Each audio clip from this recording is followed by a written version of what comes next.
Hey guys, special Call to Compassion special edition of Everyday Random Acts of Kindness. As I'm sure you've heard, former President and presidential candidate Donald Trump was recently shot in Pennsylvania at a rally in an assassination attempt. To have fired the multiple shots that went toward the former president and the stage there. Again, this is, there's varying estimates out there, but it looks very, very close. Right outside the venue, would have been right outside where the Secret Service does screening for anyone who goes inside the rally. So again, we're talking probably the distance of about a football field and a half from where the alleged shooter, the suspected shooter, was on that rooftop, and where it appears that's where the people who were attending the rally could clearly see the body of that person down after the counter snipers from the Secret Service immediately took action and shot and killed him. So that's what we believe,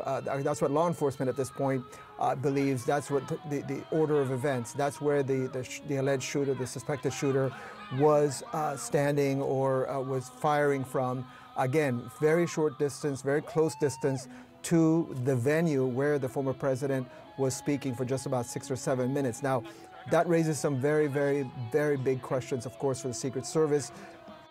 I am very concerned about how a nation that's already divided in political ideologies is going to respond to this. I know that in times of tragedy and violence, it's natural to feel anger, fear, and division. I myself lived on the front lines of the pandemic, the civil unrest, and political protests. With what happened in Pennsylvania, I am very afraid that we're a nation on the precipice of falling into similar dark times. Once you start down the dark path, forever will it dominate your destiny, consume you it will! But we do have a choice. I want to talk about choosing a different path, one of unity, compassion, and healing as a nation. Despite the differing of political ideologies and the vilification of said politicians, when we face a darkness in our world, we have a choice. We can let it drive us apart, or we can come together. We can practice empathy, seeking to understand differing perspectives rather than vilifying them. To that end, despite our political and personal differences, Donald Trump does not practice kindness. Despite that, I do wish him all the best and a speedy recovery. And I would remind his supporters that his plea of fight, fight, fight after he got shot is not a call to action or a call to violence.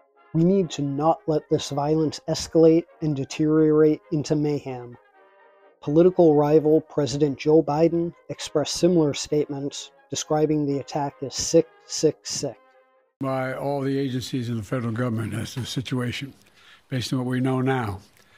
I have tried to get a hold of Donald. He's with his doctors. Apparently he's doing well.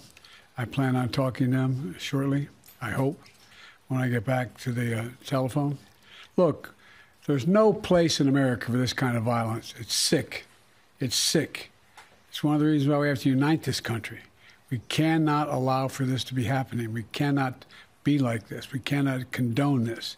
And I want to thank the Secret Service and all the agencies, including the state agencies, that have engaged in making sure that the people and we have more detail to come relative to other people maybe injured in the audience.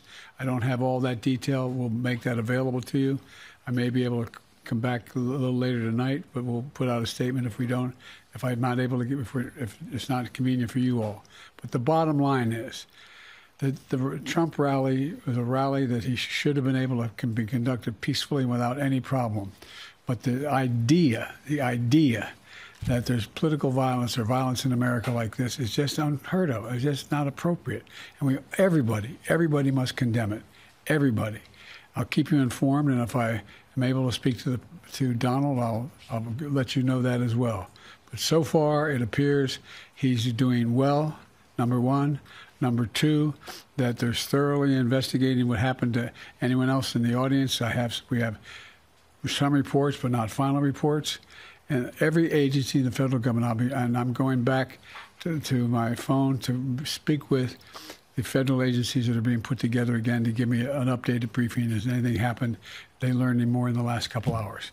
So thank you very much, and I hope I get to speak to them tonight, and I'll get back to you if I do, okay? Mr. President, do you think there was an assassination attempt? I don't know enough to, I have an opinion, but I don't have any facts. So I want to make sure we have all the facts before I make any more comments. Thank you. Former President Barack Obama also issued a statement saying that political partisanship should not be the catalyst for violence. In the following statement: "There is absolutely no place for political violence in our democracy. Although we don't yet know exactly what happened, we should all be relieved that former President Trump was not seriously hurt, and use this moment to recommit ourselves to civility and respect in our politics. Michelle and I are wishing him a quick recovery." Former President Bill Clinton also issued a statement condemning the violence. "Violence has no place in America, especially in our political process. Hillary and I are thankful that President Trump is safe, heartbroken for all those affected by the attack at today's rally in Pennsylvania, and grateful for the swift action of the U.S. Secret Service. Unity doesn't mean ignoring our differences. It means recognizing our shared hopes for peace, safety, and justice. It means working together to create a world that we would all want to live in. We have the choice. We can choose unity over division. We can choose love over hate. We can choose hope over fear.